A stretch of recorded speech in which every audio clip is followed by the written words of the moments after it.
मला डाळ, ढोकली, चकोल्या, वरण-फळ वेगवेगळ्या ठिकाणी ह्याची वेगवेगळी नावे आहेत.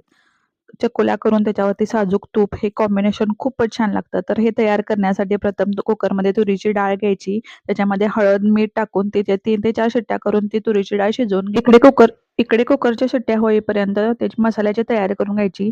थोडे 2-3 छोटी वाटी खोबरे, त्याच्यामध्ये 4-5 लसणाच्या पाकळ्या, 2 ते 3 मिरच्या तिखटपणा आणण्यासाठी आणि कोथिंबीर हे सगळं मिक्सरला बारीक करून घ्यायचं. त्याच्यानंतर तेलामध्ये जिरे, मोहरी टाकायचं. कढीपत्ता असला तर टाकायचा. माझ्याकडे त्याच्या वेळेला नव्हता. ते छान तेलामध्ये भाजून घेतल्यानंतर कुकरमध्ये मऊसूत शिजलेली डाळ त्याच्यामध्ये टाकायची आणि त्याला उकळत ठेवायचं. त्याच्यानंतर आपण चपात्याचं पीठ थोडं मळून घ्यायचं किंवा घरात असतंच आपल्याकडे मळलेलं.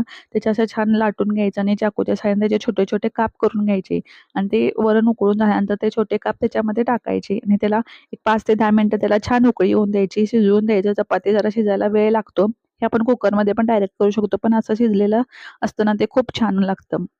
हे शिजलेलं आपल्याला घट्ट होतं तेव्हा कळतं की त्याला घट्टपणा आल्यानंतर ते लगेच खायला घ्यायचं, कारण वेळ झाल्यानंतर ते खूपच घट्ट होतं. हे खायला घेताना त्याच्यावरती गरम-गरम उडदाचा पापड तळलेला आणि साजूक तुपाची धार त्याच्यावरती सोडायची. हे खूपच छान लागतं. तुम्ही नक्की ट्राय करून बघा. थँक